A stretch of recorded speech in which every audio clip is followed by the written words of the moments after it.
सौलत मिर्जा के बाद एक और फांसी या फिर बाइज्जत बरी, एक बहुत बड़ा केस आखिरी मरहले में तहलका अंगेज खबर देने वाला हूं।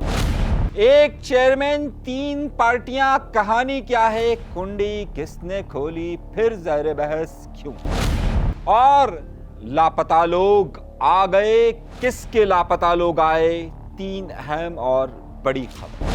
इससे पहले कि मैं अपने प्रोग्राम का बाकायदा आगाज करूं, हर बार की तरह आपसे एक गुजारिश करने से पहले मैं ये बताता चलूं कि एमक्यूएम की तारीख में अगर किसी की सबसे बड़ी सजा करार दी जाती है तो वो सौलत मिर्जा का नाम दिया जाता है। सौलत मिर्जा को फांसी दी गई और सौलत मिर्जा की फांसी से पहले उनकी एक वीडियो भी लीक हुई थी, या वीडियो बनाकर लीक की गई थी जेल कस्टडी में। लेकिन अब उसके ही बराबर का एक बहुत बड़ा नाम उसी केस के हवाले से, जिसमें 28 साल से चलने वाले मुकदमे में अब बड़ी ही तब्दीली रोनुमा होने वाली है और एमक्यूएम के दो बड़े कारकुनान या दो बड़े अहम रहनुमाओं के मुस्तकबिल का फैसला सामने आ रहा है, जो गुज़िश्ता 9 साल से जेल के अंदर मौजूद है। एक तहलका अंगेज खबर देने वाला हूं पूरी तफसील के साथ कि इस मामले में क्या हुआ है, और उसके साथ साथ कुछ एमक्यूएम महाजिर कौमी मूवमेंट के लापता कारकुनान पर मैंने बात की थी, उस हवाले से क्या नई पेशरफ्त सामने आई है, ये एक मौजू आपके सामने रखने वाला हूं। और तीसरा ये कि आज 1 मई को क्या हुआ चेयरमैन महाजिर कौमी मूवमेंट के साथ, ये तीन बड़ी खबरें आज के प्रोग्राम में शामिल होंगी। लेकिन हर बार की तरह आपसे दरख्वास्त करता हूं कि अगर आपने चैनल सब्सक्राइब नहीं किया तो सब्सक्राइब का बटन फौरन फौरन फौरन फौरन दबाइए। कोई लापता नहीं करेगा, डरिए मत, अज़्म और हिम्मत का मुजाहरा कीजिए। चैनल पहले सब्सक्राइब कीजिए और उसके बाद गुफ्तगू को आगे हम लेकर चलेंगे। पूरे प्रोग्राम में आपको तफसील के साथ दूंगा। आगाज़ करूंगा मैं अपने प्रोग्राम का अपने परवरदिगार के लाखों करोड़ों शुक्र के साथ आगाज़ करूंगा। आइए गुफ्तगू के सिलसिले का आगाज़ करते हैं। सबसे पहले चेयरमैन महाजिर कौमी मूवमेंट पर, यानी चेयरमैन महाजिर कौमी मूवमेंट 1 मई सन 1993 को एमक्यूएम के यानी महाजिर कौमी मूवमेंट के पहले चेयरमैन अजीम अहमद तारिक साहब, आज उनकी बरसी मनाई जा रही है। यानी कि 32 साल 1993 से लेकर अब तक का आप दौरानिया देखिए तो 32 साल उनकी वाक़े को हो चुके कि जब नामालूम अफराद आते हैं और फिर कुंडी खुलती है और कुंडी खुलने के बाद उन्हें गोलियां का निशाना बनाया जाता है। मगर आज तक हैरत अंगेज तौर पर जिन कातिलों की बात की जाती है बकौल मौजूदा चेयरमैन मुत्तहिदा कौमी मूवमेंट पाकिस्तान कि उन्हें छोड़ दिया गया, आज तक ये साजिश बेनकाब नहीं हो सकी, ये खालिद मकबूल सिद्दीकी साहब फरमाते। मगर इस पूरी कहानी के अंदर बड़े अहम वाक़यात हैं। इस पर मैं पूरा अपना एक वीलॉग अपने फिर कभी करूँगा।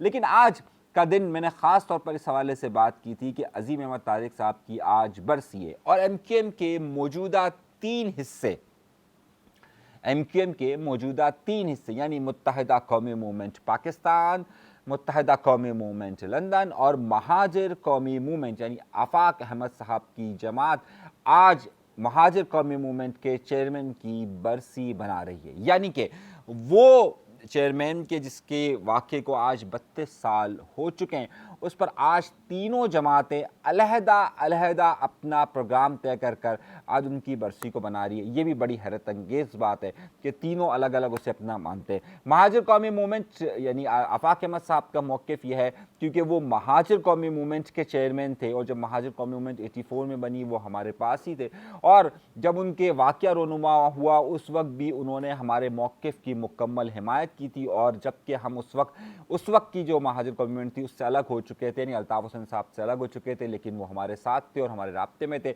और उनके आखिरी रसूमात भी हमने ही अदा की थी। और दूसरी तरफ मुत्तहिदा कौमी मूवमेंट लंदन ये कहती है कि हमारे जो क़याम के पहले चेयरमैन हैं वो यही थे, और मुत्तहिदा कौमी मूवमेंट पाकिस्तान भी ये कहती है कि जनाब हम उन्हें चेयरमैन तस्लीम करते हैं। आजकल वो बानी के नाम से ज़रा से दूर दूर रहते हैं, तो आजकल ज़्यादा हैसियत वो जो अपने प्रोग्राम्स के अंदर देते हैं वो अब चेयरमैन को ही देते हैं, यानी कि तारिक अज़ीम साहब को ही देते हैं, अज़ीम तारिक साहब को ही देते हैं, अज़ीम तारिक साहब को ही देते हैं। और इसी वजह से देते हैं वो कि जनाब अब क्योंकि ख़ुद चेयरमैन है खालिद मकबूल सिद्दीकी साहब, तो ज़ाहिर 3 अलग-अलग इवेंट हुए। लेकिन कहानी आगे चलती है। उसके बाद हमने खबर आपको दी थी परसों, एक बड़ी खबर दी थी कि महाजिर कौमी मूवमेंट आफाक अहमद साहब के 2 कारकुनान जो लापता थे 11 और 12 अप्रैल वाले दिन रात को जो हुए थे, हमारी ताज़ा तरीन इतलात ये मौसूल हो रही है कि हमारे उस प्रोग्राम के बाद वो लोग आ चुके हैं। यानी कि हमने ये जो ब्रेकिंग दी थी आपको कि लापता हैं, उसके बाद कल रात गए हमारे पास ये इतलात मौसूल हुई हैं कि वो जो लापता लोग थे उनके वो वापस आ चुके हैं। आइए अगली खबर की तरफ चलते हैं और बड़ी अहम खबर की तरफ चलते हैं। ये बात 5 जुलाई 1997 की है। 5 जुलाई 1997 को KESC जो इस वक्त हुआ करती थी उसके चेयरमैन थे और उसके चेयरमैन हामिद साहब पर फायरिंग की गई थी, जिसमें उनके साथ उनके ड्राइवर और उनके गार्ड भी मौके पर ही हलाक हो गए थे। और उनकी हलाकत के फ़ौरन बाद ये इल्ज़ाम उनके घर वालों ने एक FIR दर्ज करवाई थी, जो उनकी वाइफ है यानी कि शहनाज हामिद साहिबा, और ने उस वक्त उनकी मुद्दइयत में एक FIR दर्ज हुई थी डिफेंस थाने के अंदर। उसके बाद उसके 2 अहम गवाहान जिसकी बात कही जा रही थी, उन 2 गवाहान में शहनाज हामिद साहिबा और उनके फ़र्जंद यानी उमर शाहिद हामिद साहब शामिल थे। ये वो तारीख़ी केस है जो कि MQM के बकौल ख़ुद अगर MQM के मौजूदा यानी मुत्तहिदा कौमी मूवमेंट पाकिस्तान के चेयरमैन इस वक्त खालिद मकबूल सिद्दीकी साहब भी कहते हैं कि अगर किसी को इसमें सज़ा हुई है, किसी भी MQM के कारकुन को किसी इसमें सज़ा हुई है, तो वो सिर्फ़ और सिर्फ सौलत मिर्ज़ा वाला केस था। सौलत मिर्ज़ा साहब इस केस में बड़े अहम किरदार थे। इसमें कई और लोगों के भी नाम आए थे, जिसमें एक अहम नाम था मिनहाज काजी साहब का।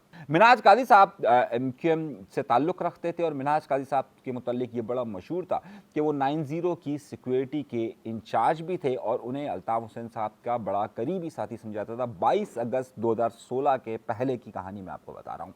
इसमें मिनहाज काजी साहब का भी नाम मौजूद था और आपके अंदाज़ा होगा कि सौलत मिर्ज़ा साहब को इस केस के अंदर जब उन्हें नामज़द हुआ था, उनकी गिरफ्तारी हुई थी, उसके बाद उनको इंसदाद दहशतगर्दी की अदालत ने पहले और बाद में फिर उन्हें सज़ाए मौत सुनाई गई थी।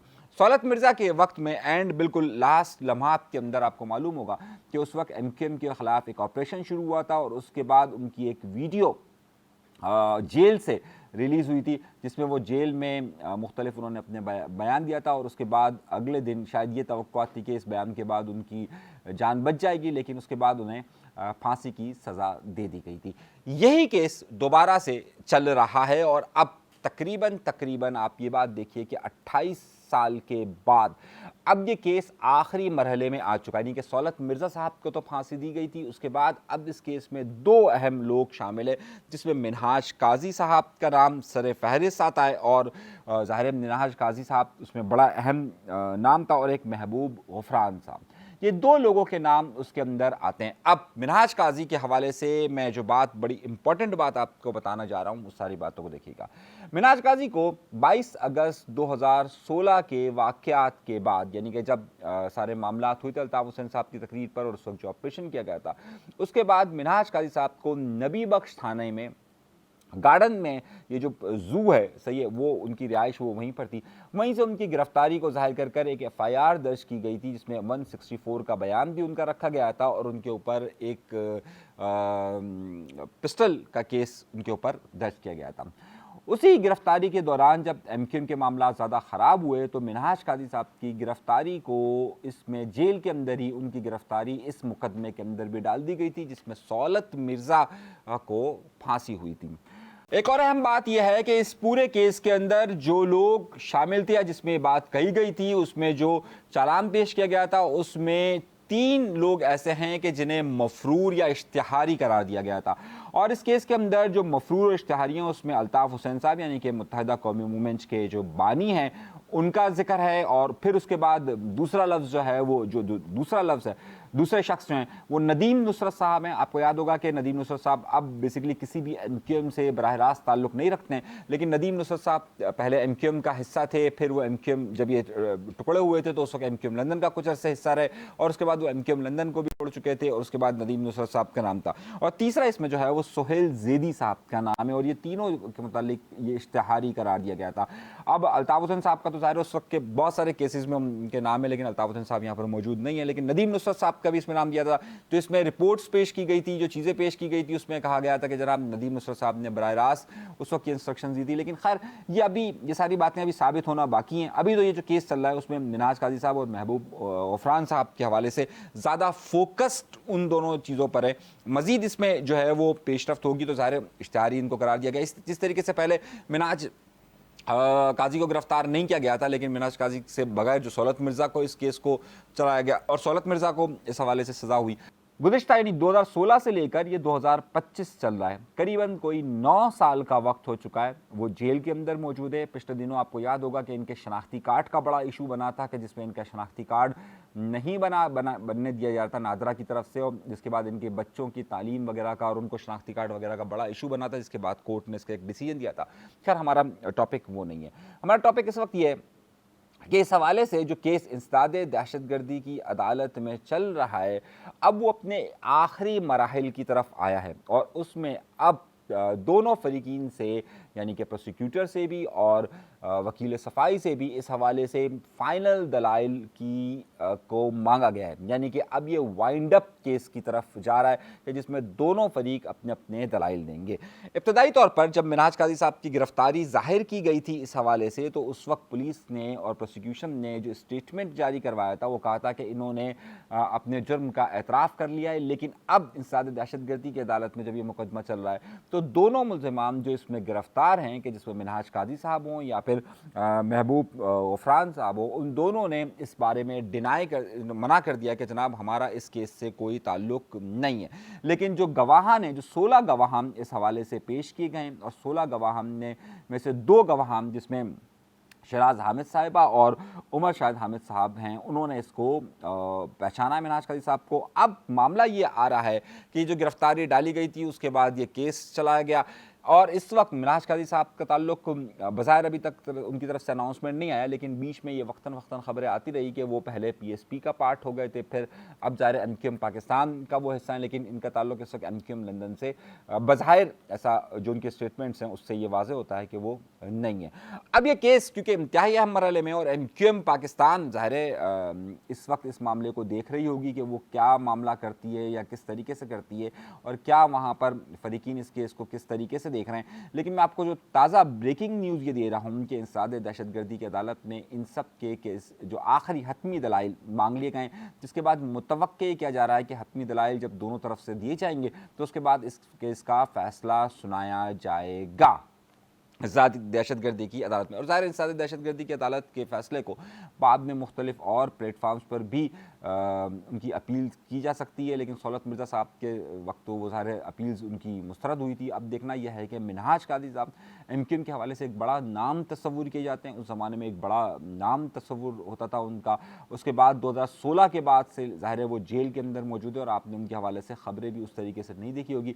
हमें भी जो ताज़ा इत्तलात मिल रही है वो इंसदाद दहशतगर्दी के इस मुकदमे के हवाले से मिल रही है कि अब इसमें क्या होगा। सो कहने का मकसद ये है कि इस वक्त की जो बड़ी खबरें, वैसे तो इंडिया पाकिस्तान जंग और दीगर मामला भी ज़ेर बहस आ रहे हैं, लेकिन कुछ ऐसे पुराने केसेस हैं और जो चीज़ें हैं वो तेज़ी के साथ आगे बढ़ रही है, जिसमें मिनहाज काजी साहब के मामला और महबूब गफरान का मामला जो है वो भी आगे की तरफ बढ़ रहा है। अब देखना यह है कि इस हवाले से कितनी जल्द इंसदाद दहशतगर्दी की अदालत उसमें समाअत करती है, क्या फ़ैसला देती है, और क्या मिनहाज काजी साहब के वकील इस बात को साबित करने में कामयाब हो जाते हैं कि उनका इस कत्ल के साथ कोई ताल्लुक नहीं बनता है, और क्या अदालतें फ़ैसला देती हैं। और दूसरी तरफ प्रोसिक्यूशन जो बार बार ये इंसिस्ट करती है कि जनाब वो इसी में मौजूद थे। आपको याद होगा कि जो एक बयान जारी करवाया गया था, या जो बयान आया था जिसमें ये कहा गया था कि जनाब उन्होंने फ़र्द जुर्म आयद करते वक्त ये बात सामने आई थी कि जनाब इनको लीड जो है वो सौलत मिर्ज़ा कर रहे थे, लेकिन ये दोनों गाड़ी में मौजूद थे जिसमें ये फायरिंग की गई थी। मतलब ये अभी तक के केस की तफसीलात है जो मैं आपके सामने पेश कर रहा हूँ। और मैं इस केस के बारे में इसलिए आपको ज़्यादा डिटेल्स के साथ बता रहा हूँ कि ये केस अब हमारी निगाह में भी है कि हम देख रहे हैं कि इस केस को ये जाता किस तरफ है, किस तरफ मूव करता है